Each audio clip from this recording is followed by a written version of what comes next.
Welcome back for a new edition of Video Game Pickups. This is a special retro edition, and we are in the month of November. Hard to believe.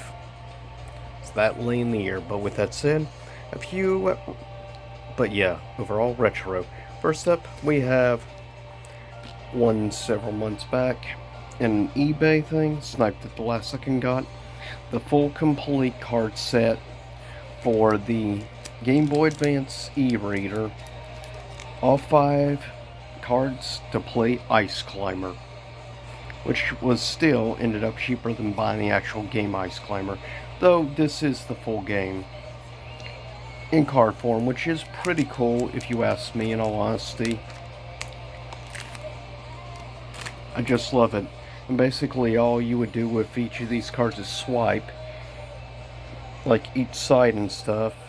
Swipe it all, and then once all done, you have yourself the full game. But yeah, this was definitely a cool, unique find that I couldn't resist. Next up was actually a gift that was given actually for free by a co-worker at work, which no longer has a working PS2, so gave me this one game they had left, and you can't beat free. But yeah, one of the last Medal of Honor games, European Assault, which was released around the same time frame as also Medal of Honor Rising Sun. Now, overall opinions on this game is a bit on the mixed side of things, but still interesting, and Medal of Honor is a series that really isn't talked that much about nowadays. Next up, we have one GameCube game. Couldn't resist, found it dirt cheap. And making my first ever anime fighter in my GameCube collection. And the fact that I found this less than $10, couldn't resist. I mean, you find GameCube game for that price, yeah, you jump. I've actually never played any of the older Naruto games. I've only played the Ultimate Ninja Storm games. So, definitely would be interesting, to say the least.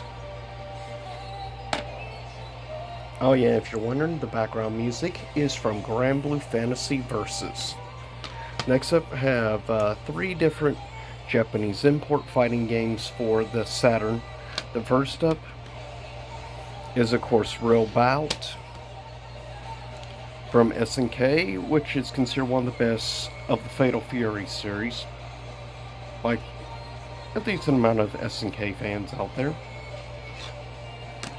Also, a 3D fighter called Zero Divide, the Final Conflict.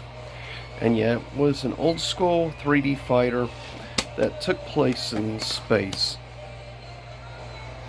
It's definitely unique and different for the time when it came out. Still, it does have its sort of charm, if you ask me. Then, arguably, of the 3, probably the one that caught my attention the most. It's sort of like, I guess you could say, it's a 3D weapon-based fighting game similar to that, and came out around the same time frame as actually Soul Blade. And if you look at some of the models, kind of remind me a bit of like models from like the early DOA games. As you see there is what some of the characters look like, but yeah, weapon based and like cages and stuff. Now, there weren't a huge amount of 3D fighters outside Virtua Fighter really on the Saturn, so it was interesting coming across 2 different 3D fighters for it. Second to last is an all-time classic for the PS1, and that is Siphon Filter 2, which I will say remains my favorite of the Siphon Filter series of all time. I don't know what other people's opinions are on the game, but for me, it's a solid overall game. Sadly, it does not have the manual, but I did get it for a very reasonable price range. Back in the days, yeah, when 989 Studios existed, sadly a long forgotten developer. Last but not least is my first and only Japanese import PS1 game. It is of technically a branch off game, Clock Tower Ghosthead. Though here in the West it would be called like Clock Tower 2. Though it has nothing to do with the original like Scissor Man character. Though it is a point and click style horror game. Very unique and different. But yeah, this is special as it is my first ever Japanese import PS1 game. So, and I just couldn't resist as this was a very reasonable price. And I look forward to eventually trying that. It will be hard without the... And some people may ask me, why did I bother getting this rather than trying to get the American version of the game? Well, because I shelled out like $20 some for this Ghosthead, the American version of the same game.